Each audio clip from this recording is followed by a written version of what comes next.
get started here. Welcome to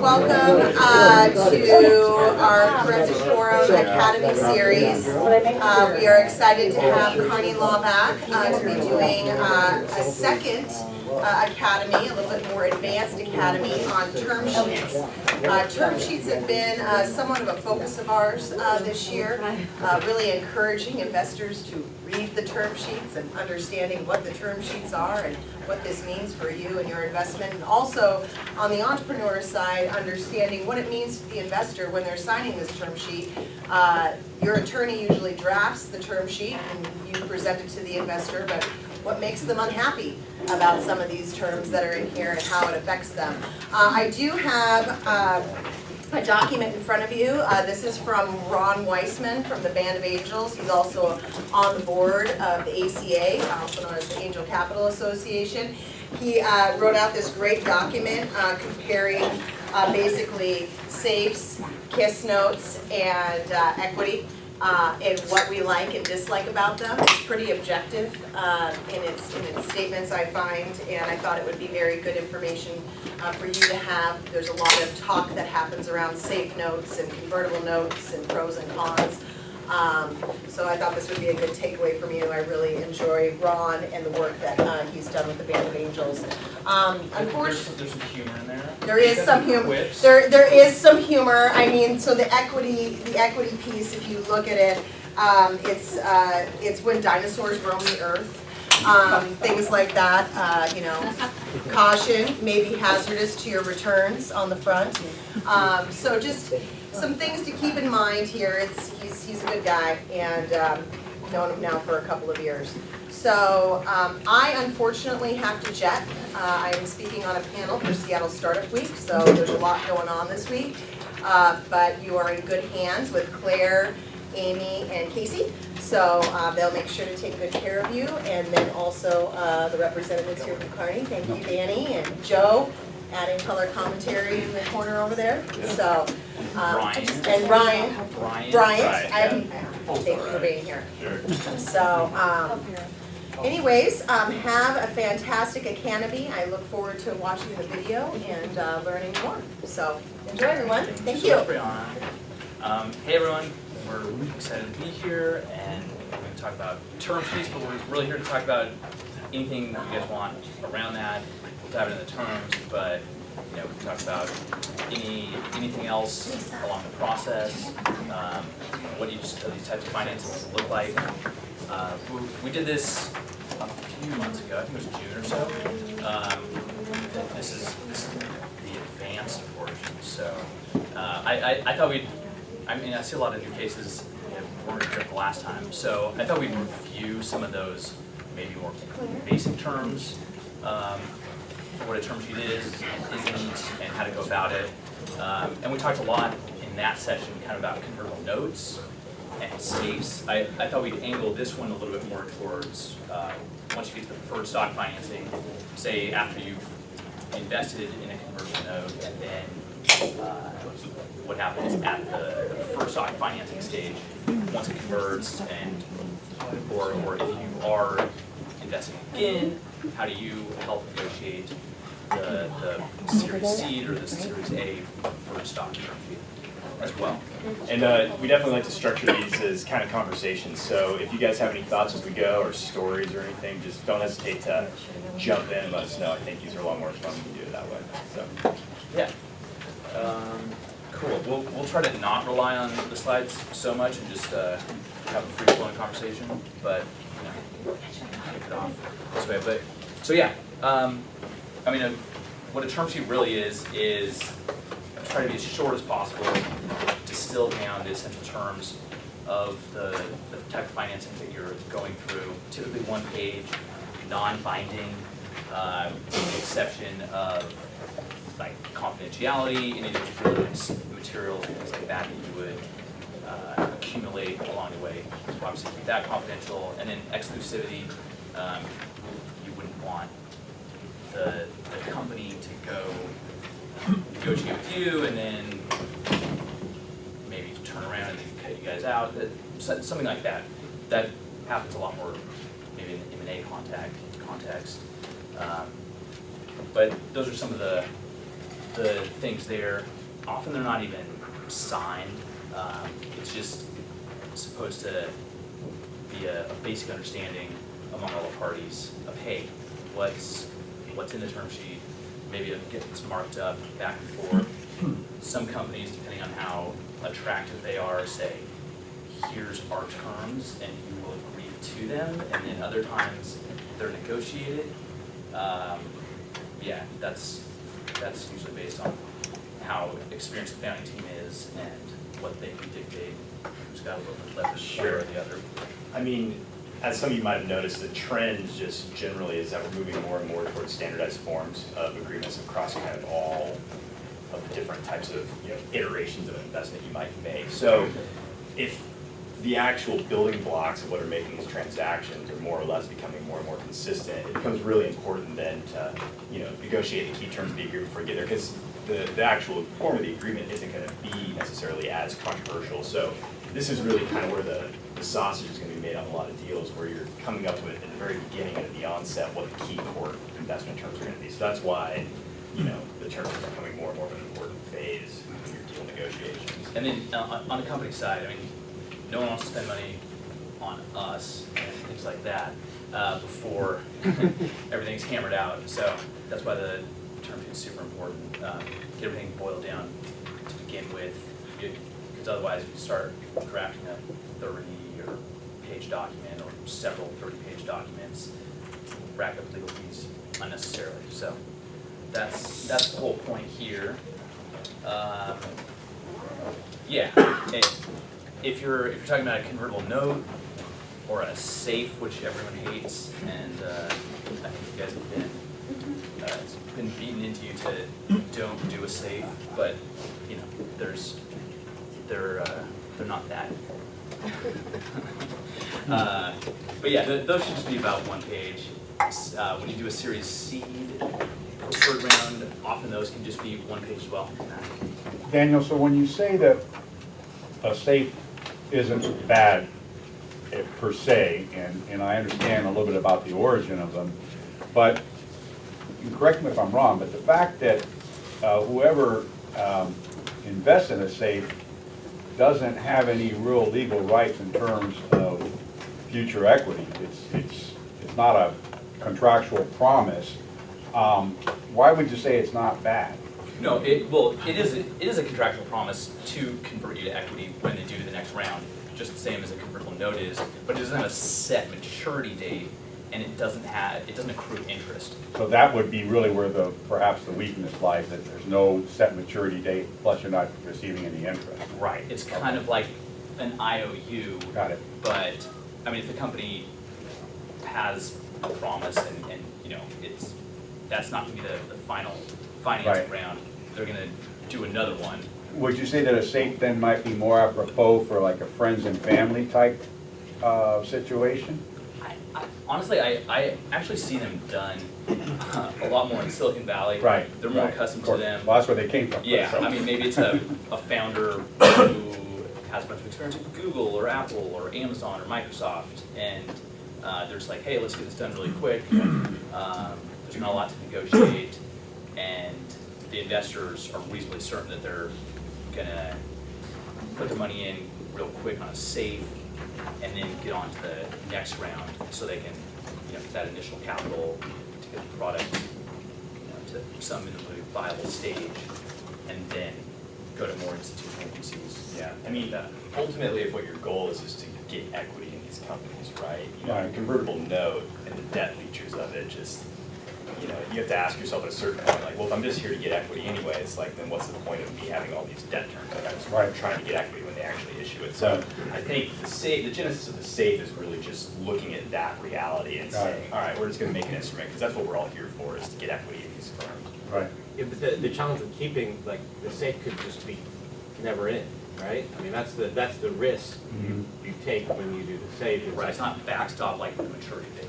Yeah, or even a convertible note, where, I mean, it's sort maturity of like you're just naked. You're just sitting there with this thing, and it's an IOU, and it'd be great sometime in the future, if we could work something out, right? I mean, that's essentially. You can always slap an MFN on a safe. Like, if you were presented with a safe, you can always ask for a most favored nation side letter. Mhm.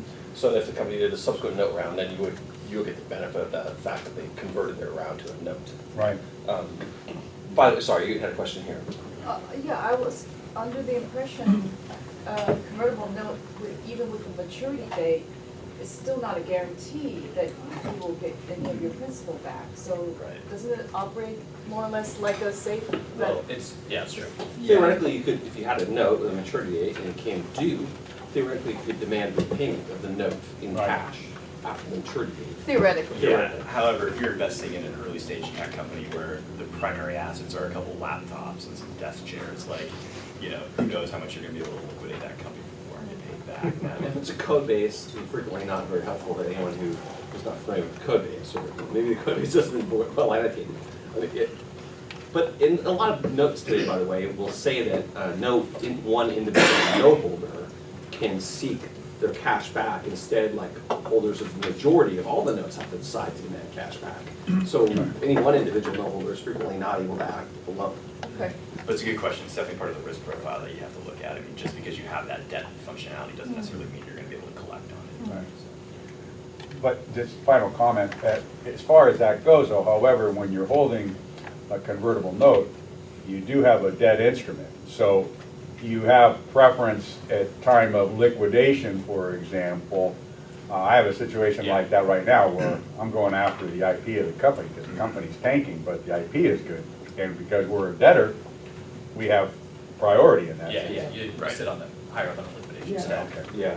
Yeah, safe is equity, it's just equity of an unknown amount and an unknown type to be Right. determined later. And that is kind of, you know, not as good as a note for sure. Got it. Thank you. Yeah. So yeah, keep it rolling. Yeah, I mean, this is sort of going on to the other point. You don't want to make it binding. I mean, frequently there's things that can shift and change, and it's just supposed to be a guidepost for what the underlying definitive documents say. But those are the ones that will be binding.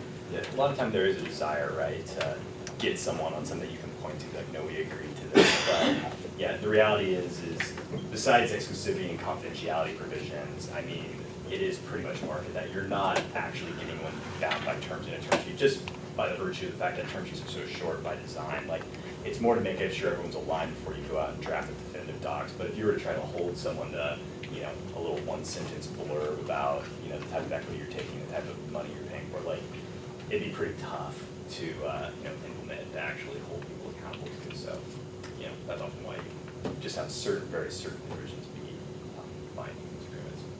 Yeah, and then, so here are the things that are going to go into a convertible note term sheet. The most important being, what's the valuation cap and what's the discount rate, and talk about what those mean and the mechanics of how they work. If someone says, hey, I'm going to raise $500,000 on a convertible note with a $3 million valuation cap, that doesn't mean the valuation of the company is $3 million. That means that when they do their fixed price financing, like preferred stock financing, the early convertible note holders will get no worse of a valuation than $3 million. So if they raise their preferred round at $6 million, the note holders on conversion won't convert at $6 million, they'll convert at $3 million, which, depending on how you measure the total shares of the company, you, as a note holder, would get roughly twice as many shares of the preferred stock that the new investors would. And that seems to be a really common kind of misunderstanding when it comes to safes and convertible notes is the valuation cap. A lot of people try to equivocate that to valuation of the company, whereas it's really better to look at it like kind of a maximum ceiling on the value that you're going to have to pay for the shares. So it really is a protection against runaway valuation kind of stuff for early stage investors. Yeah, and then the interplay between the discount rate and the valuation cap is this. So like the discount rate might be 20%, and say the $3 million valuation cap. So then let's say their preferred round, they go out at, say they can only raise it at $3 million for the preferred then you guys would convert at the discount rate as opposed to the cap, because at the cap you can get no benefit. So then you, whatever 3 million, whatever 20% of, or 80% of 3 million is, that would be your valuation. So it's either the cap or the discount? Correct. And whichever is the better one for investors. Okay, we'll go John and Matt. Is the valuation cap typically meant to represent the value of the company? Wow, there's two schools of thought here. I mean, if you're the investors, you would say, well, the investors would typically say, well, the cap should represent today's value. I mean, that's what the investors would say. And that's the good position for the investor to espouse, right? It makes perfect sense, but if we know the value, then why don't we just do a fixed price round, you might say. If you're the founder, you'll say, no, the valuation cap's not today's valuation. It's just an outside range, because we don't want you to get ripped off. Like, I don't want you to get ripped off. In the old days, people used to do notes with no caps, and then you would have in your mind, if you put $100,000 into a company or something, you'd have in your mind, oh, I'm gonna get 2 or 3%. And you'd have some idea in your mind what you're gonna get. But then the founder goes out and raises money at $40 million valuation or something, and you get a fraction of what you expect, and you feel ripped off. So the valuation cap's really just there to just do what Brian said. Gives people assurances they're not going to get a lot less than they expect. But it's just an argument philosophically. But I think of it as the outer range of value. So sort of like the outer field wall in a baseball field, if you want to use a sports analogy. But ask Dan Rosen from the Alliance of Angels, and he'll say, no, it should represent the current value of the company. So neither position's wrong per se. It's a matter of perspective. What's that Peter Thiel quote? Like the valuation or the valuation cap is? Well, Peter Thiel says, and I wish I'd clipped the tweet, but he said something really smart. He said, well, startup valuations are not based on the current values of these companies. So it's a discount on future values. Yeah. Which, that's a smart man, smart person. Ideally, it should be based on cash flow, but that's a whole other point. No. So like traditional finance would say, asset market income method would say, here's what this company is worth, but if you actually, so these days, we're basing pricing off of, your friend down the street said I could raise this as Series A based on this valuation, and that's what people say is too high or too low, based around some sort of market consensus, say Seattle, San Francisco. Right, like a pre-revenue company, I mean, obviously, like, you can't set the fair market value of it, so you use comps. Hey, if this is an enterprise SaaS type company and the founders have some sort of level of experience and people have faith in them, maybe they go out with a typically like $5 million valuation, depending on what industry they're in, $3 million, things like that. Yeah. So just to follow up on that, are founders or the CEOs of these companies playing a little bit of a game when they either toy around with the evaluation being pre or post money? Does that ever come into play? Should it really matter when you're looking at a deal? No. Whether the valuation was either pre or post money? Typically the post money valuation is just a simple mathematical function of, hey, it's a $4 million valuation, we raised $1 million.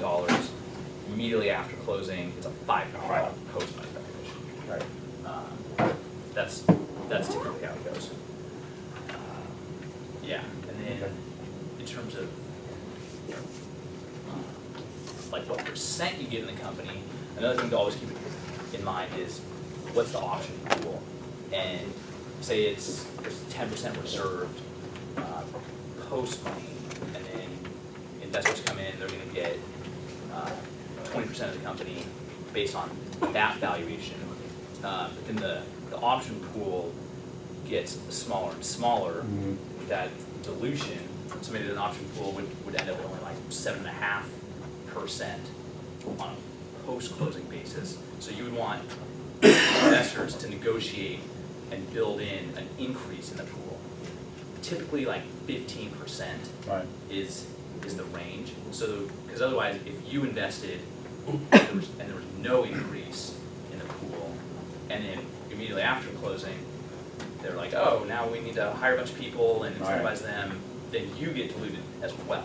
So that's a big point. Right, but in a fixed price financing, you could say you're going to drop $5 million into a company, and company's got a bunch of warrants and notes outstanding, and options, et cetera, you can simply say to the company, hey, after all is said and done, all those notes are converted, all the warrants are accounted for, you have at least 15% available option shares, and you count all the current option shares. After all that's said and done, our $5 million is going to equal 25% post money. That's not an uncommon approach in a fixed price financing. And you know, it's just a matter of negotiation and some level of simplicity there. I mean, aside from the Excel spreadsheet, you know, problems and calculations, but you can do those with goal Good thing seats. he has his MBA. That's all we use it for, really. But anyway, you can approach it that way, and that makes a lot of sense. You know, hey, I want 25% of this company for my $5 million, and everyone else is just going to get diluted down in whatever portions, so I get that percentage. Yeah, I've been reduced to doing Excel calculations on option pools. But yeah, I mean, the idea is you know, who's going to bear the brunt of dilution from the change in the pool? Because ultimately you need to have that pool there to incentivize future employees. That's good for companies. So most of the time investors will think that that shouldn't be on them to fight, you know, take that dilution alongside the founders. The founders should take that dilution Right. as well. So you just do some math and you bake that in. That's for sure. Yeah, and I skipped ahead a little bit because this Sorry, sort there's of a question illustrates. back there somewhere. No, oh yeah, was there, did you have? No, I was Oh yeah, gonna make a similar comment, but it specifically with safes, it makes sense to do the post money rather than pre in the case that they could potentially raise on subsequent safe rounds before hitting the equity event. There's other ways other than just the option pool we can get. Yeah. Screwing out that would be. Yeah, exactly. And I would be careful in how the convertible note conversion language is written, because sometimes it'll say, hey, you're going to convert based on just outstanding number of shares at the time of the next financing. So, Right, this is We a talked about little this last this is a time, little bit but- of the game. Usually you take the cap and you divide it by the fully diluted capitalization. And I was talking to an angel yesterday who has a note in which they didn't define what fully diluted meant. It's kind of, you know, kind of awkward. But yeah, usually that's defined as, you know, all issued outstanding securities plus the option pool.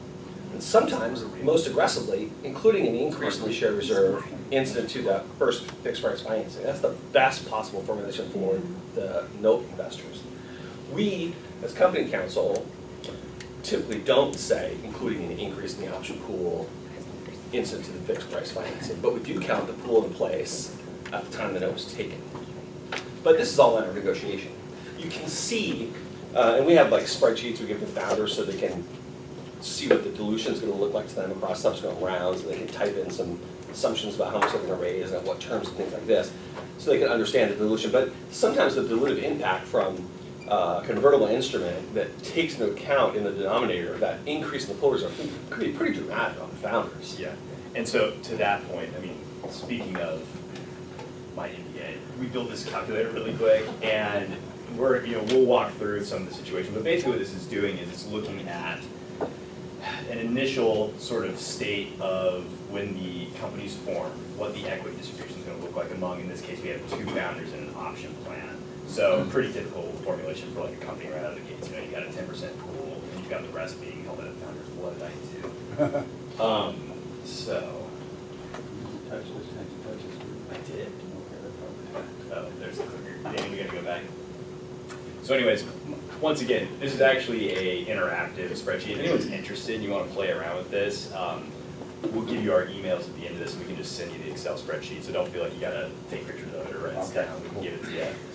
But basically what happens is it shows you along the different stages, I guess up to a Series A, what the different kind of dilution events are going to look like on the cap table of the company. So here, you've got your convertible note, and the function of convertible note is at the time of issuance, it's actually not going to change the cap table at all, right? It's a debt instrument. It's sitting outside of the cap table. However, on a preferred stage, like a Series C, or sometimes people get straight to a Series A, those notes are going to convert, and so that's actually going to then start affecting the cap table. So what we've done here is just and once again, we can give you guys this spreadsheet so you can play with it, but you can plug in, say, the amount of the note round, what the valuation cap is going to be, what the discount rate is, and then when you eventually plug in what your next financing round is going to look like, it's going to generate out, based on the terms of the convertible equity, what, say, the convertible note holders, so the Series C investors who are note converted in, are gonna get based on the conversion terms that are set up right here.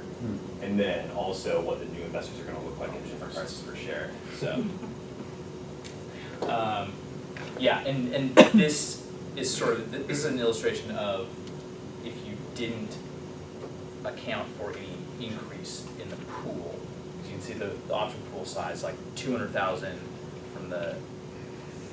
at the founding stage, and it remains 200,000 all the way throughout. So that's something you would want to have the company increase, because otherwise, at 7% here, maybe they've hired a few like executive types or some more well-rounded professionals.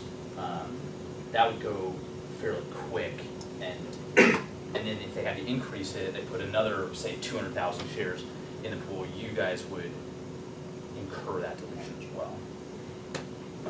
Okay, Mark first. Yeah, so, I know this is a very loaded question, but I like loaded questions.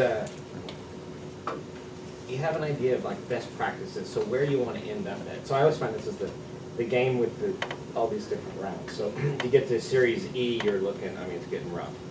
And what would you say is an ideal best practice? Like a company fully diluted in the capital raising, you're finally on your own.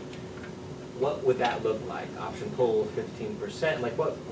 I mean, I know you've seen 1,000 different circumstances, and but what do you think is it?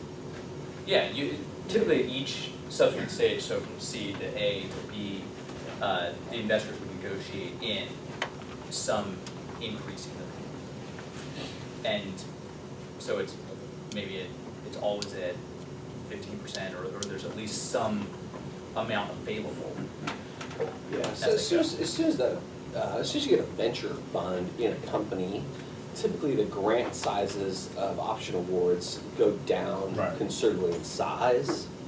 And that's, from the investor's point of view, welcome development, because a company which doesn't have any kind of a governance break, on option grant sizes or other management, perquisites and things of this nature, I mean, who knows what might happen.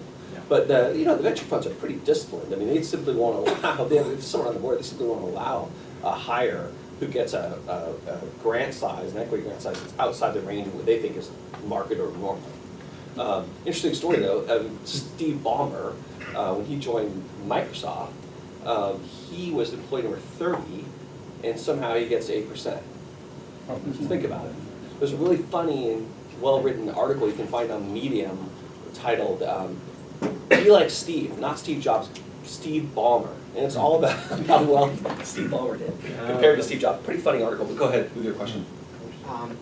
This question may not be the main topic of this today's session, but I'd like to understand this option pool. You have to have a plan created.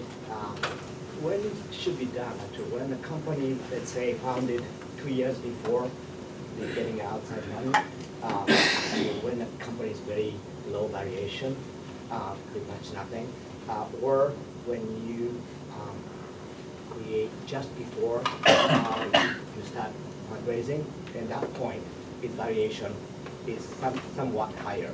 So what the exercise price for that option? Okay.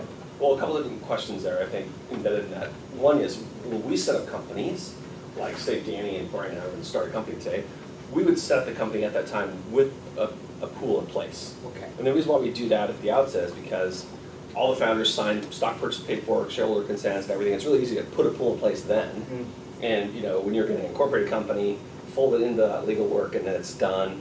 It's ready to use if you want to bring on an advisor in 6 months. So you're going to have to go through another cycle of legal work in 6 months to put a plan in place. You've got one in place. But as far as the exercise price goes, the tax law, unfortunately, Congress changed it probably 15 years ago now or something. So now we can't grant options below fair market value without getting the optionees in tax trouble. And this is really just a bunch of garbage. Like these laws shouldn't apply to startups. But I suppose, from the investor's point of view, they like this idea that they have to be priced at fair market value. So every grant has to be priced at fair market value. And if you get a 498 valuation, they're typically good for 12 months, unless there's some material event in that 12-month period. a lot of early stage companies don't even do 498 valuations until they get a fixed price round. Right, kind of ancillary to that, another part of the reason why you want to have a pool early in a company is because, you know, most of the time, or a lot of the time, the people that you want to give options to aren't going to be accredited. So you need to have a securities law exemption, and in order to do that, you need to have a pool pursuant to a company plan in order to qualify for Rule 701. So you kind of need one to issue options in the first place. So I think first that. Oh, I was gonna ask you on this spreadsheet, you didn't take into consideration the discount, the interest rates of the. Yeah, we just assumed to get rid of that just for sake of ease. Right, but it matters a lot though, right? Yeah. Because of the time it takes from the time you actually get to the Series A. Yeah, I mean, Series this might assume, I don't know, 12 to 18 months to go from the note round to the next round. So, I mean, maybe you throw in, instead of it's 5, instead of 500,000 that converts to be like 550,000. So that would definitely affect the number of shares they get here. And I don't know what you guys have seen out there on the distribution tree, but I mean, at least what I've seen oftentimes, it's you're either raising your fixed price pretty quickly after you do a note run, like within a year, or like significantly down the road, right? It's not like a really even distribution of people doing it. So the interest rate, we just omit it because it kind of adds a confusion. It's just easier for kind of the back of the envelope calculation, which is it. But it's a good point. Yeah, typically there is going to be some sort of interest component in this. But, The question is valuation for the purpose of raising a fixed price round, pre-money, post-money, wherever. How does that relate to the strike price, exercise price of a stock option? Is it the same valuation that's being used for both, or are they completely separate? Yeah, typically not. Like, so say you sell your Series Seed for $1 a share, let's just say. Typically you go to like, Anderson Tax or Carta would do 498 valuations. Typically the 498 price for the common stock is going to come in at like 15 to 20 cents, something like this. Because this has a liquidation preference and the other rights, preferences, and privileges that common stock doesn't have. So usually the common stock is a fraction of the preferred stock value. Okay. So the exercise price would be related to the common stock value? Yeah, for It's related, but option definitely grants, less. they're common stock, all common stock options. So yeah, they're gonna value the common stock and that's gonna be less than the preferred stock price. Yeah.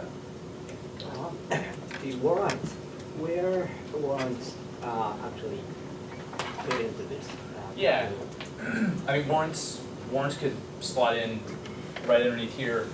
I mean, if they get issued, say at the time, I don't know, they could get negotiated in by investors. Maybe they go to Silicon Valley Bank or someone like that. Yeah, maybe you did a note round with a warrant kicker. So yeah, Okay. so they would just be another row in this. So when it's converted to the shares, actually the account, that number of shares? Yeah. Okay. Yeah, so sometimes it's expressed as warrant coverage, so say you put in $100,000 on a note, then you would get 10% warrant coverage or something like that, so whatever in common stock, something to that effect. John? Seems like for early investors, there can be a certain amount of risk. If you, say you buy a convertible note and then a later round decides to dilute it quite a bit, is there protections against that? For example, the option pulling up or some other way? Yeah, so this is kind of what I was trying to get at over here, is when you convert, the conversion language in your note, I would pay really close attention to that, like what the definition of like fully diluted capitalization means. Because sometimes that can mean just the outstanding shares, this is the most company friendly. So the outstanding shares are just these two right here, right? The founder 1 and founder 2 in this situation. And then this middle ground would be the existing option pool also gets included, meaning existing reserved shares, like 200,000 in this example. And then this one would be the preferred stock investors have negotiated, hey, we need to increase the pool to say 400,000. And then this is the most note holder friendly conversion. Right. Yeah, and there's variations what you'll see on this. Like Y Combinator, safe, the much more safe, takes the middle ground okay? And I think, Y Combinator does that because it's trying to be founder friendly. Techstars, will have, companies go through Techstars. Techstars' new form of note takes the most aggressive position for the investors. So if you're mentoring, founders, and they're thinking about going through a Techstars program, and Techstars forks over its note, and you notice you've got this denominator in the most aggressive way for Techstars, you can coach those companies to push back on Techstars about that. And I've had companies succeed in Techstars agreeing to make a move on that to something that's more founder friendly. It all depends on your point of view. So, Or who's hiring the lawyer? That's we're typically company counsel, but we represent investors too. Yeah, when we represent investors, we always throw this in. When we represent companies, We always end up. investors don't notice, Well, you don't want to sell it to the founders too bad. So is there any other questions on some cap table math, or you guys want to cruise along? Move on. Yeah. So this next slide is about Series C financing term sheets. So we kind of have already touched on a lot of the points in this, but your Series C term sheet is going to be a lot more simplistic than the Series A, kind of by design. So kind of the core parts to know about this is the Series C documents are a set, much like the MDCA Series A's, that are industry standard. They're more or less the same. So in most deals that you're going to be doing, you're going to be seeing the same form of documents, more or less. And then, yeah, once again, similar to kind of the conversations that you're having around your convertible note or safe round, you're talking, most of your discussions are going to be around valuation, the amount they're going to raise, what the price per share is, thinking about those dilution issues and how those are going to affect what you ultimately wind up with. And then also protective provisions are kind of the next piece. And we're going to get more into just general protective provisions. Generally, the protective provisions in a Series C are going to be less robust than a Series A, normally because there's, smaller check sizes, and a lot of times there's not institutional money in the seed rounds that are really pushing for more aggressive protective provisions. So then, beyond Series C, you get to Series A. You want to talk about Series A, Danny? Yeah. So I put a little term sheet, an example one, this guy here, like the ABC Corp, and that's a fairly typical thing. I mean, those are fairly typical Series A style terms. It's more robust than a Series C round. That ends up being like 5 documents that are all 30 pages long, as opposed to a Series C, which is like 2 documents that are about 30 pages long.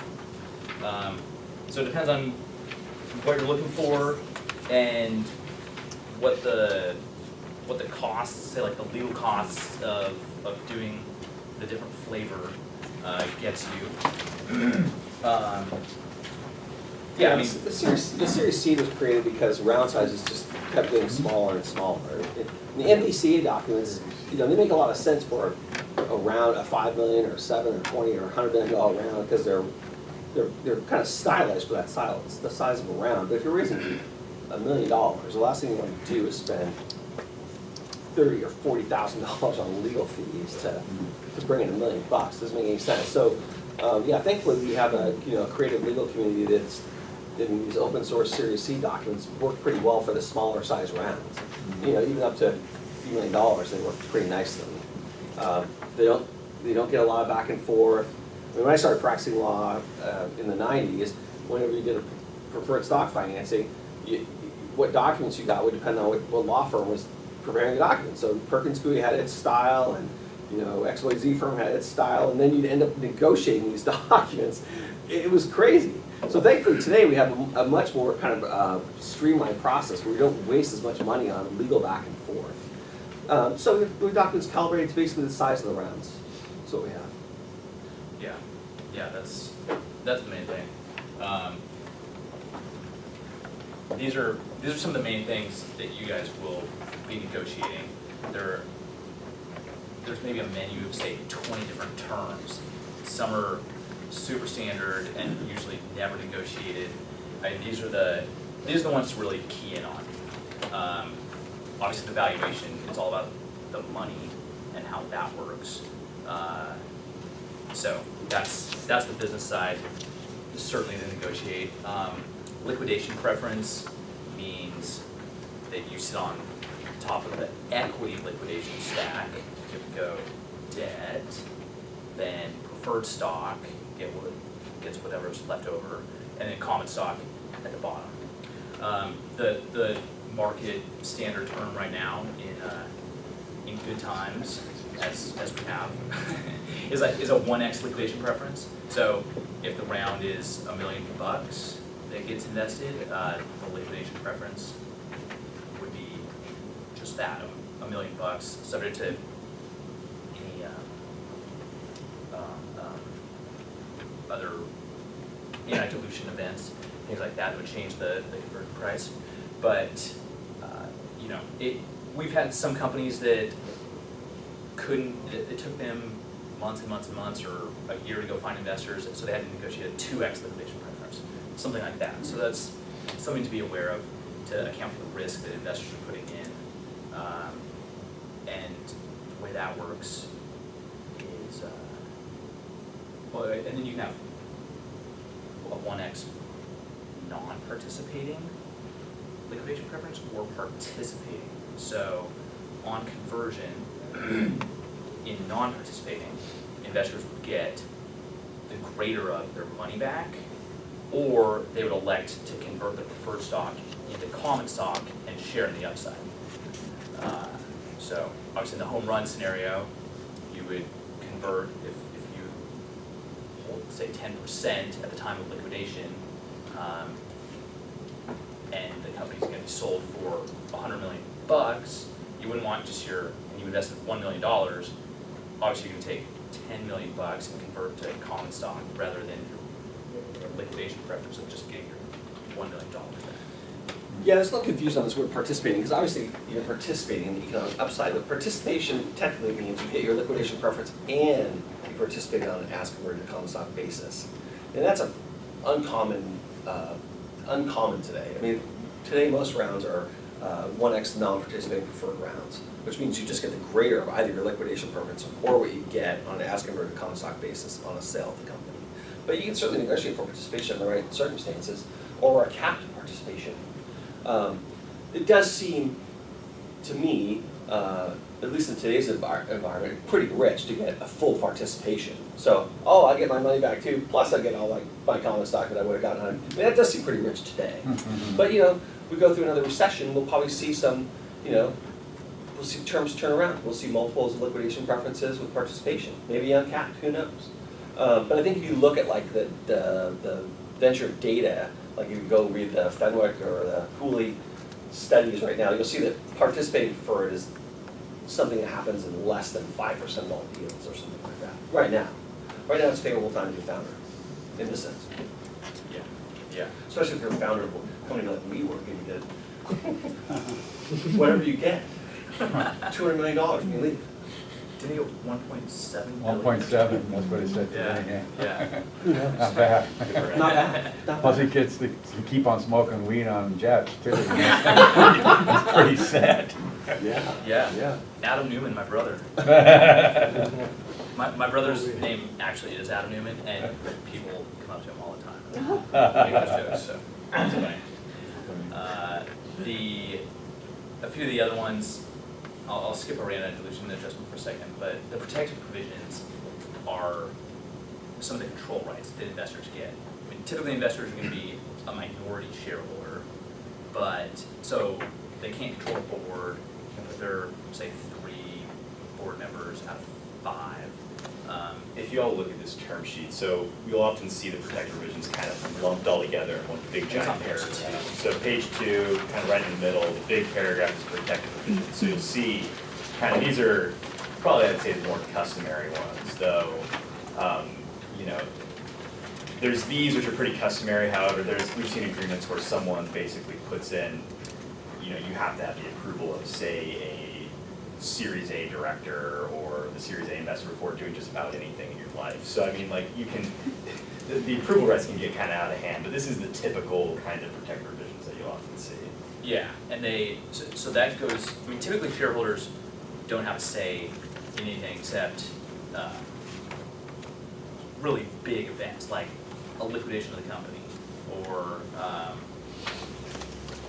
major events like that. But a lot of times investors can negotiate these protective provisions, say like you can't increase the size of the board without our approval, especially if investors are represented on the board, or you can't increase the size of the option pool without our approval, which would dilute investors. So these are some of the little points that investors negotiate to get some control over. They're like veto rights is another good way to put it. Yeah, I mean, definitely negotiating a board seat is up there. I mean, especially if there's, I don't know, there's a group of angels that come in and put in a decent chunk, they might say, hey, collectively we get to designate one member on the board of directors. One way you can enhance your essential board representation if you want is not only take a seat, but also take the right to have an observer as well. And even though the observer is not technically a director, you know, that person comes to board meetings and acts like a director and frequently influences the course of the behavior of those meetings as if the person had a vote. So that's another way you can enhance your, you know, in fact, kind of sway and control of what's going on.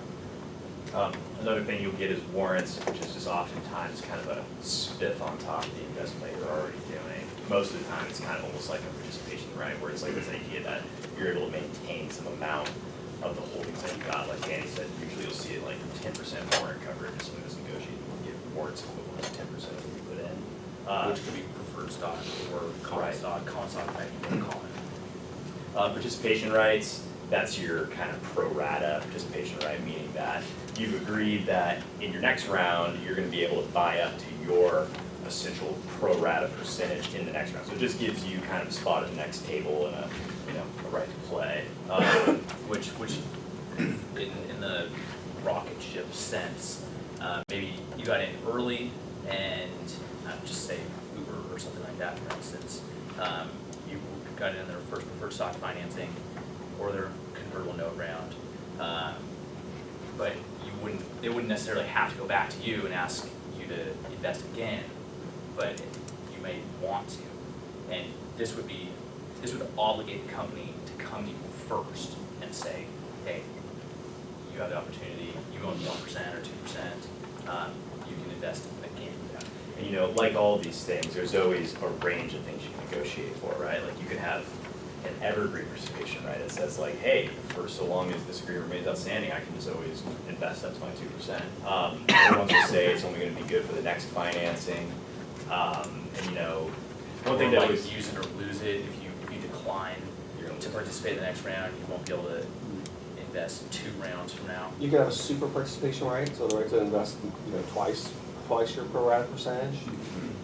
If you don't have it, that book by Brad Feld is great. That book called How to Be Smarter Than Your Lawyer, NBC, by Brad Feld. If you don't have that, it's a really great book. It's like $30, and he goes through every possible thing that you can negotiate with these deals. He has a chapter on each thing. It's a good book. It's a good value too for the price.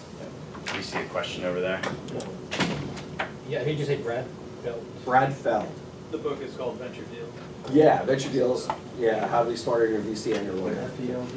I have a question. Where do these extraordinary voting rights come from? Like Zuckerberg had 10-to-1 rights for every share, whatever. Playing the guy just stepped down from Under Armour. Right. Do they? Yeah, no, here that or doesn't. somewhere else. Yeah, that doesn't typically happen at the startup stage. I mean, we have founders who will sometimes come in and say, hey, I'm really worried I never want to lose control of my company, and so I want to set my company up so that I've got 10 votes for every share, and there's other shares are like only 1 vote per share, and we typically tell founders that, hey, we could do that for you when we set your company up, but most of the time when the investors show up, they just make you take all that stuff out. So So you're gonna pay us to put it in, and then you're gonna pay us to take it out.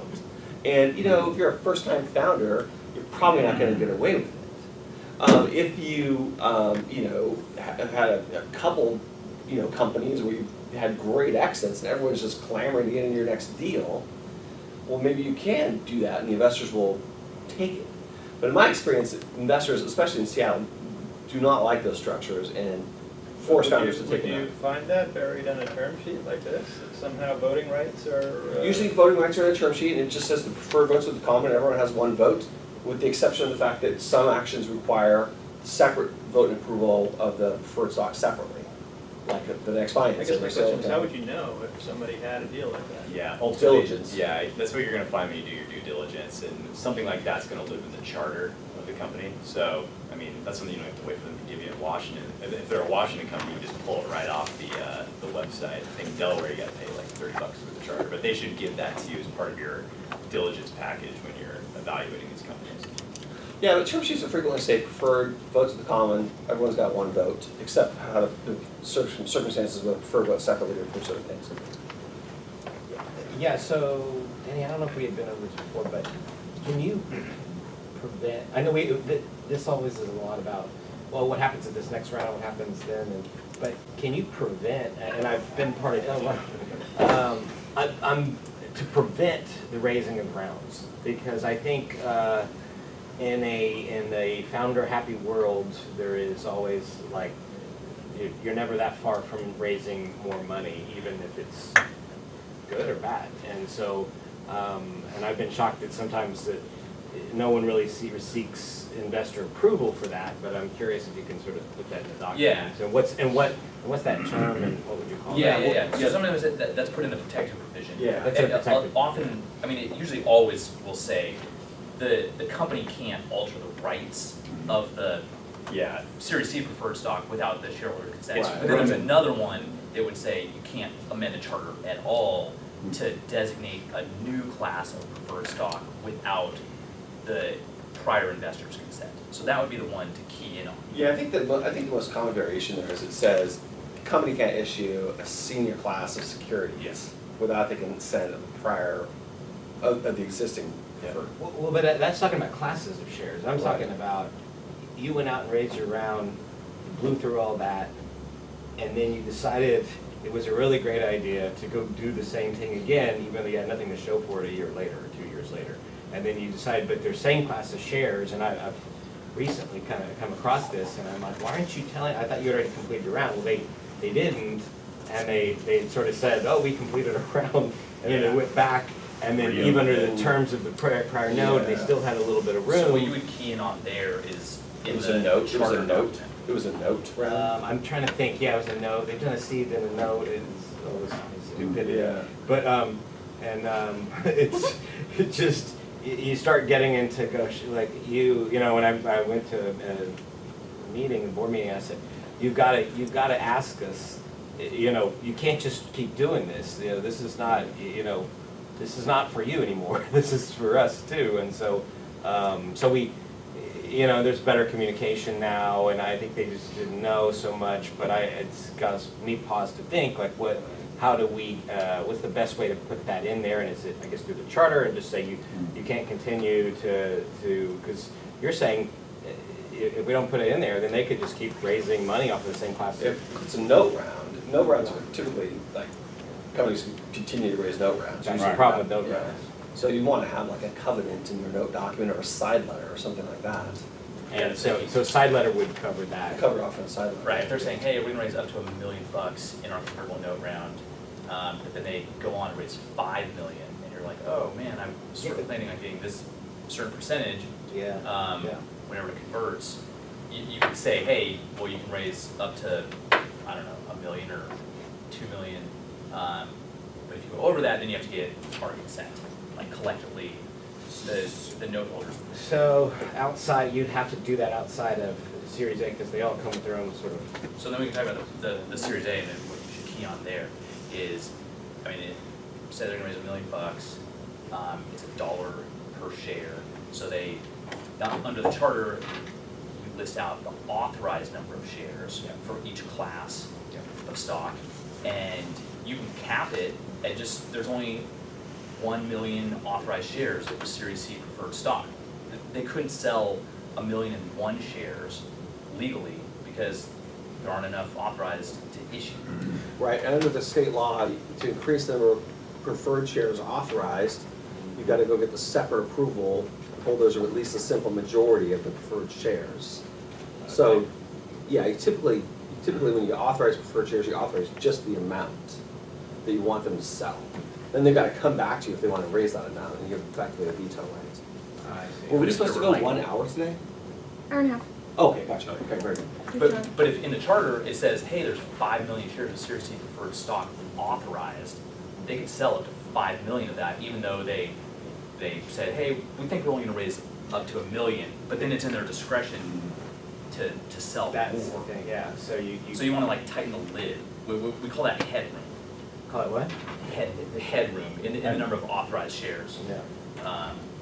Which on the company side, they're like, hey, we want this flexibility to be able to sell more, and then on the investor side, it's like, whoa, I don't want to get diluted. I also don't want you to take more investment than you think you need, and you would prefer that they use the runway of the funds they just raised from you to grow the company, and then say a year from now, go raise it at a higher valuation, which would make you guys incur less dilution. So that's It's a key, sort of it's calculus. complex. Yeah. So the term oversubscribed is describing what he's talking about, Yeah. is that right? Yeah. Where is actually more headroom, but they promised to sell $1 million and now they're selling, or they're raising more. Yeah. And Yeah, usually this is a build pretty in- common, it's a pretty common game. A lot of companies get coached, they'll have like, 500 grand soft circle, they'll tell the world they're raising 750, and then pretty soon they'll be telling all you, oh, we're already oversubscribed, to create a sense of urgency. Scarcity. You can't get any more, it's about to run out. But this comes straight from the capitalist handbook, you've got to create a sense of scarcity. Yeah. Okay. Now, if someone said we Supplies are oversubscribe, limited. Supplies are limited. Right. so that's the good side of the spectrum of oversubscribing. There's also, I oversubscribe because I issued more shares than my charter allows for, which is bad. You probably shouldn't do that. So, anyways, is there any other questions on protective rights, or should we keep cruising? Okay, so just another one in here.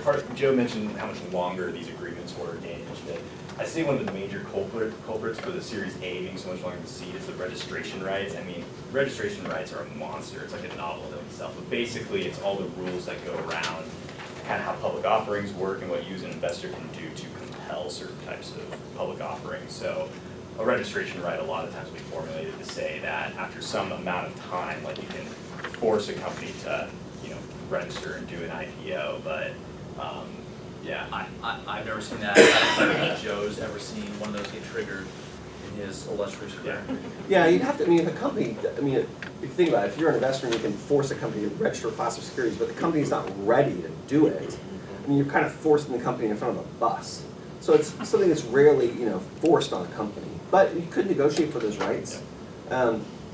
But it's just kind of tough, the transition from private company to public company is one that involves a lot of cost, a lot of ongoing cost, initial and ongoing cost, and if the company is, unfortunately our regulatory scheme is set up such that if you don't have a really, really robust business, which can withstand all those costs, it just doesn't make any sense from a business point of view to put yourself in that box. Because once you put yourself in the box, by the way, you can't get out of it without incurring a whole bunch of costs. Yeah. So it's expensive, and don't forget too, an IPO sounds great, but it's only good if people actually want to buy the shares on the open market. yeah, one thing you guys should keep in mind is there is a new law that Congress created. It's Section 4A7 of the Securities Act of 33. And what 4A7 was designed to do was make it easier for people to sell their securities in secondary transactions. If you search for my name in TechCrunch, like I wrote a blog post in TechCrunch about this, but basically what it says is if you want to sell your shares in a company to an accredited investor, you have a securities law exemption at both the federal and the state level, as long as the company provides very, very, very little information to the acquirer. Like the information that the company is required to provide to the acquirer of your shares is pretty scant. But you might want to build into your side letters or your other investment documents a contractual obligation on the part of the company to provide that information to you so that you can access that without having them hassle you or refuse to provide it. And we have that covered off in one of our standard form side letters we can send you. We can send you these blog posts. You know, we're around. You can Google us, you'll find our names and emails, and you can get them from the folks at Keiretsu. But anyway, 487 rights are interesting because if you do want to get out, the problem is with all these private companies, there's rarely a robust secondary market in which you can sell your shares. Right. I mean, Facebook was kind of a one-off. Well, unless you're Danny's brother at Mr. Newman, I think he made quite a bit of money on secondary sales, right? Yeah, he sold all the same stuff thing. Yeah, Right. So, anyways, we talked about it more. So, This is sort of kind of diligence stage, or when you're evaluating making the investment. I mean, the first one was the choice of entity. Would you guys ever want to invest in an LLC and then get K1s and things like that, and then get taxed on income allocated to you based on your pro rata percentage of the company? I mean, that's kind of a pain. That's why everyone says, hey, let's invest in a Delaware C corporation. Yeah, we talked about information rights. I mean, this would be sort of your really basic checklist to make sure you try to get in for your investment. A lot of times information rights and participation rights are built in at some minimum investment threshold, say like $250,000. So you have to invest that much in order for the company to be obligated to give you like quarterly financial statements, annual financial statements, and give you the right to invest in subsequent rounds. you usually see that in the term sheet stage. You'll say something like major investors who invest over $100,000 will get customary participation rights, pro rata participation rights, and information rights. So like that's kind of something to look out for in those terms. But you might want to negotiate that threshold down to whatever check size you write, or get a side letter. Sometimes if it says $100,000 is what will qualify you as a major investor to get those two rights, you should say, well, I'm only going to write you a $25,000 check or whatever it may be, $50,000 check, but I still want those. And they say, okay, I'd love your money, but I don't want to drop the threshold because I don't want to have to give it to 30 plus people, but I'll give you a side letter. I mean, you can do that. And To me, for anyone who puts any money in the company, we should have rights to quarterly financials at $2 put into a company, and it's amazing we have to negotiate this. Yeah, I agree. Yeah. I agree. Especially if they're setting up that stuff already to other people. Why not just send to you? Yeah, just send, just say, hey, here's where we're at, and here's the performance, and yeah, it's crazy. definitely.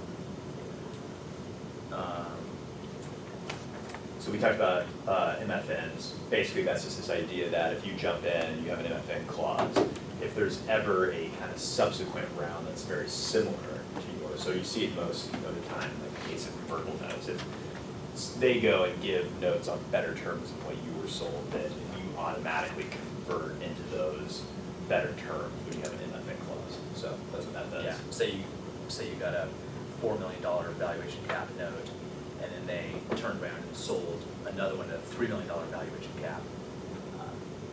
If you negotiate with that MFN, you will automatically be treated as you have the $3 million as well. The qualified small business stock, that's only eligible for investing in corporations that are taxed as a C corp.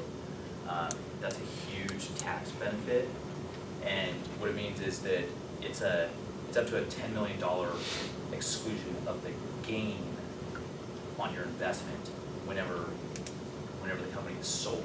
So if you made $10 million on your investment with a rocket ship, you wouldn't have to pay the capital gains taxes on it, which is huge.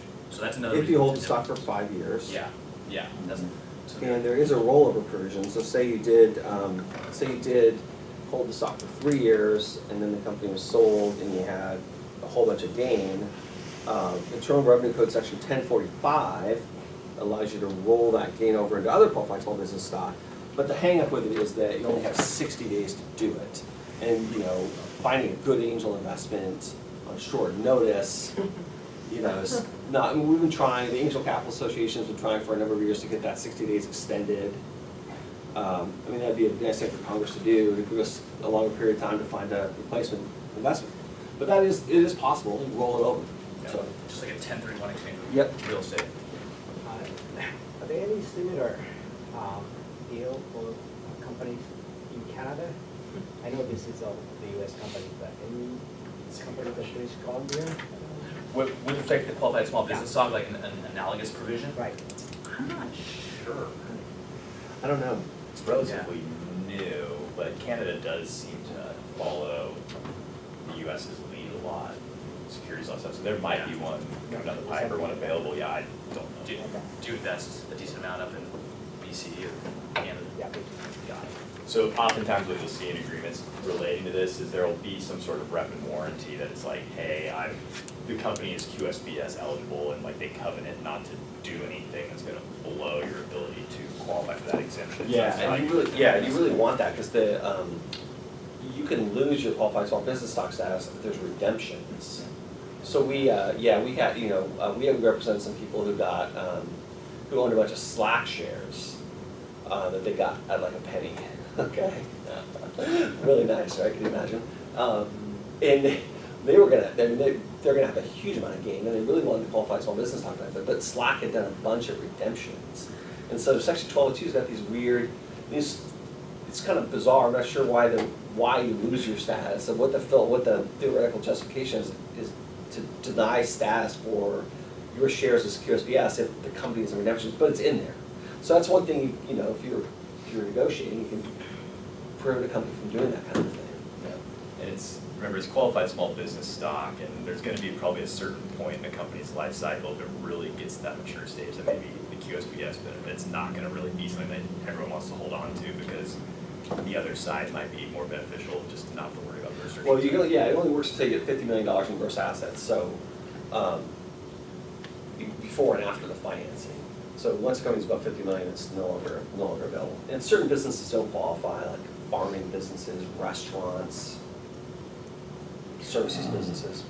So, Mr. Joe, if you don't put that in there, you gotta go hunt them down and figure it out, right? Yeah. It's up to you. Yeah. As if you take the, Yeah, for the Slack guys, we represented, who had the penny stock. We did a bunch of research and collected a bunch of information from the company. And, determined ultimately they were not gonna really access the benefits, the redemptions. Yeah. So. Anything else? Isn't there another tax benefit where if the company goes belly up, if it's small enough, or certain rules Yeah. that you get, Yeah, that's section 1244.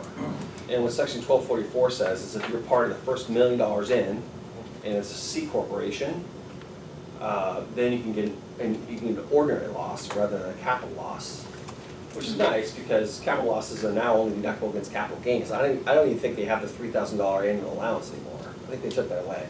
It used to be you could take capital losses, $3,000 from every year, you can add it for an item until you recovered all your capital losses. Now I think they're only deductible against capital gains. But anyway, section 1244 says if you're the first million in, if you're single, I think you get $50,000 in ordinary income. If you're married filing jointly, you can take $100,000 in ordinary income losses rather than capital losses. And the issue can come up is like, say the company was raising $1.5 million, and so you came in at $1.5 million round. So the company went over the $1 million. What portion of your shares, if any, can qualify? And so, anyway, there's some issues there to think about. But yeah, you can get some ordinary losses rather than capital losses in that situation. That can be helpful. is that part of having it to be preferred shares or? Preferred or common, it doesn't matter. It Yeah. has to be a C corporation. Now, this is one of the inducements to invest in a C corporation. Right, and it has to be an angel investor or any accredited investor, it doesn't apply to the stock options? Anybody who puts capital in, as long as it's the first capital in. Capital coming, not a stock option pool. Well, if you exercise your options and put capital in, you may be able to take a 1244. I think you would if it's the first $1 million. Okay. Even that, you could take the ordinary Yeah, loss. if you exercised your stock, you could? Paid for, yeah. Yeah. that's only limited to the first million of investment. First million in, right? What's a general risk to the investor if it's an S corp? Well, you're gonna get a K1, which could be a bummer, because say you're a Washington resident and the company does business in California, well, now you're gonna get a K1 from California, you have to pay California income taxes. That's really not fun. At least for me, I mean, maybe other people think it's not. What's the mix of companies that you see as S versus C? Well, we do mostly C corporations, because if S corporations don't qualify for the qualified small business stock benefit. Yeah. So, I mean, if you're a founder, I mean, most founders aren't putting in a lot of money either. I mean, I have represented founders who are gonna, like, each dump a couple $1 million into a business and hire a ton of people to build something. Mhm. Well, you know, the pass-through deductions on a couple $1 million of investments, significant, you know? But if you're gonna bootstrap and chip in 10 or 15 grand or something, what's the value of those pass-through deductions? Not very much.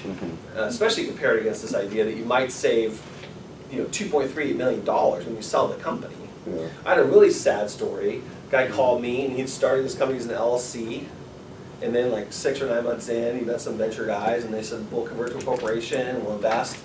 And they converted, and then 4.5 years later, he sold. And he had millions of dollars in gain, but he didn't have 5 years in. He would have had 5 years in if he'd started as a C Corp. Bummer for him, you know, bummer for him. So, but anyway, I mean, these are, you know, things that happen. Okay. One last question on that, Yeah. 1244. When it says the first $1 million, it's, you know, relegated to the first million. Is that traditional raise, or would that include a safe as well? It has to be, I'm fairly certain, and 1244 is a short tax code section, not very long, so you can read it right now, but I'm fairly certain it has to be purchases of stock. But I could be wrong, it could be a safer qualified, I haven't thought about it. I can find out for you if you ping me. Ping me by email, I can look at it for you. Ping and pay, or just ping? Just ping me. Thanks, Joe. Sure. So we've already talked a lot about it, so this kind of just codifies some stuff about qualified small business stock. So, and once again, I mean, we're happy to send you guys that spreadsheet as well as all these slides. Just shoot us an email afterwards and we'll get it to you. So, and we won't bill you for it, we'll just send it. So, Yeah, we will be. that's it. Yeah. Thanks, those are great questions. Thank you. Yeah, what was that? Thank you, everyone. Any last questions? Yeah? Well, that was great presentation, thanks. Joe, you mentioned mistakes, and I think mistakes are the best way to learn. I always like to learn from other people's mistakes rather than my own if I can. So based on your experience, what are bad mistakes that people made? You know, that, you know, of course, if they were your client, they never would have made them, because you would advise them not to do that. But maybe the other side or something like that. Like, what are the most common bad things that people do that they lose money, or miss on gain, et cetera? Yeah, well, I mean, one of them is if you start as a LLC and then you sell off before the 5-year holding period, and then you never converted to a corporation, or you converted and then you sold only 3 or 4 years after you converted, that would be a mistake. A lot of times people maybe don't set up their company with an attorney, and it's not, and they issue stock or options ineffectively, and we have to do a bunch of cleanup stuff when the investors come in. Yeah. So, I mean, if you're ever advising companies, make sure they get everything set up, because otherwise you're gonna spend like twice as or 3 times as much in legal fees. So like, to tie a bow on, I guess, the presentation, right? Like the fact that documents are moving more towards a standard form, and the fact that we're spending more and more time at the term sheet stage, like really dialing in like the actual terms. I mean, that gives you the added benefit of knowing what you're negotiating, and B, really getting to know the people you're negotiating with. So I mean, the ability for people to slip gotchas in, as long as you're represented by counsel and everyone's working off of like some like the NBCAs, it's What's a gotcha, somebody who tries, a disreputable person tries to. Well, okay, I wouldn't call this a gotcha, but this is something that someone might not be aware of, because it costs you some dilution. Say, all the note holders on conversion maybe would end up at like 15%, of the company collectively after conversion in this scenario. But in this scenario, they maybe only end up like 11 or 12%. So that's just like, that's dilution that you may take unnecessarily if you had been aware of it at the negotiation stage and got it put in. We've seen deals where, you know, people have really tried to gut or alter the protected provision section. And I mean, if you want to talk about like, I think something that could happen, I mean, there's personal tax planning, QSBS, there's all these efficiencies you can get there. But in terms of like screwing people over, I mean, if there is some wiggle room in the fact that, hey, we can dilute your class down or, you know, hamper your rights unilaterally, I mean, that's a pretty big gotcha. So I mean, if people are really monkeying around in these sections, then that's something to pay close attention to. But I guess what I was trying to say is the beauty of the term sheet is you're going to get a feel for who these people are on the other end of the deal, and you need to evaluate them. And I think that the good news is the risk profile of people really trying to slip in, you know, kind of bad actor stuff is, I would say, going down. I mean, I really haven't seen anyone try to The one that my lawyer told me when I just started out years ago, I can't even believe this is true, but he said that this person had a lot of options, but it turns out they didn't have what you call notification rights. So the two had a falling out, and they were not, the one guy with the options no longer involved in the company. The major shareholder sold the company, his options extinguished. He had to make an affirmative He got election. nothing, because if he had been told of the upcoming sale, he would have converted his options to shares. But since he didn't know that, he was never told, so when he called his friend, said, hey, congratulations, we just sold the company, and now when I get my check, and he said, you're not getting a check because you don't have any shares. Yeah. And the sale of the company extinguished all the options. That's pretty You didn't convert to shares, and I thought, how could you get away with it? Because where I come from in New Jersey, you can legally get away with that, but there's all other remedies. You don't get away with it. You don't get away with it. One way or the other. Extra legal remedies that would remedy that situation. You got to think about the level of sophistication of the parties there, right? Because if you're an employee and someone's like, here's your option, I mean, you might not have the, you know, where, you might not want to go hire an attorney. You might just say, oh yeah, options, they're options, I know what options are, and just go for it. But presumably, these are all negotiated on either side, and people are really taking a look at it. So, but yeah, that's a horror story if you're, you know. That's good. In both funds. Got a quick question regarding this founder shares. When a company was founded, the founders will get their own shares, and this founder mother says, can we force them to divest into the 4-year period? Oh yeah, vesting, that's a good point. That's something that you as investors will want to pay attention to as well, because sometimes founders are fully vested and therefore not incentivized maybe, or not incentivized as much to work hard for their own equity, because they're investors. You can put vesting on already vested shares. You can put vesting on already vested shares. So if the founders had 3 of us set up a company, we issued each other each 2 million shares fully vested, and then you came in and you're going to put $1 million in, you could say, hey, I'm only putting $1 million in if you put your shares on a vesting schedule, such that if you quit, the company can rebuy in a cost or lesser cost or fair market value.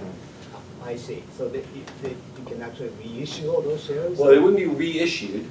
We would each just sign an agreement, which basically says if we cease providing services for whatever reason, the company has the right to buy back our shares at the lesser of what we paid for them, like a penny a share, or their fair market value at the time of repurchase. Yeah. I see. Yeah. I see. The unvested shares. So a typical vesting schedule is like 4 years. Right. Right. So if we only worked 2 years, and then Ryan and I won the lottery, and we just stuck Joe with the heavy lifting. Well, usually when we set up companies, we almost always put vesting on. Right. Like if it's a multi-founder company, we put vesting on at the outset, because the fear is if Bryant just walks off the job and disappears and refuses to answer emails, but owns 30% of the company. Yeah, to That move blows the forward, company. I understand options and all those ones could be vested over a number of years, but what they have done up to this point, there's a lot of sweat and, You can reset it. You can reset the table. We can reset it. Okay. Yeah. Yeah, so I mean, if you invested in the company's been around for a year, maybe you would put a 3-year additional vesting schedule and stuff. Okay. Yeah, one other thing is, so, something I never thought about until you actually go through it, is that I invested in a company and then eventually was sold to be combined into then a public entity. And one thing it's made me think about is what rights and responsibilities I have here, and then it's been changing names, and all these things. Can you create, what is the term to create these sort of continuing rights if it was to be sold? Typically those would, What's that? typically those would be extinguished on the closing of the M&A transaction. Yeah, I know. And that's tough unless you're gonna get acquired and have like a significant number of shares All right. in Yeah. a public company. It's a leverage issue. Yeah, and ultimately what you don't want to do is have some really aggressive terms on a company that's going to hamper its ability to have an exit, And that was it's sort of tricky, it's just like, same thing with reporting rights or something like that. I mean, so now, first I have a company reporting to me, and then it's sold, it's out of the, but, it's not, we never got any cash for it yet. Right. And then it's like, now, well, I want the reporting like I used to have. Sure. And so, it seems pretty reasonable. Well, if it was a public company though, they'd be reporting, right? So you have Well, those. yeah. I mean, that's the problem with the IPO process, is people say, I made that mistake before too. So, oh, we're gonna do the IPO. I was like, great, okay, it's happening, until it doesn't happen. Yeah. Yeah, and then it's like, well, I want the reporting now. Like, I don't care if you, what you're doing until you actually get, you're done. But the key is, you've had some exits, and it sounds like it's bought by a huge company that have been pretty It's in successful. process, so. Yeah. So, yeah, I know, it's one of those tricky things, because we sit and negotiate all these rights and responsibilities for what we're buying in, but what I bought in has actually changed form into Yeah, something else. sure. So, Awesome. it's tricky. Thank you guys so much. Yeah, thanks for. Yeah, thank you very Thank much. you. Yeah, all of you.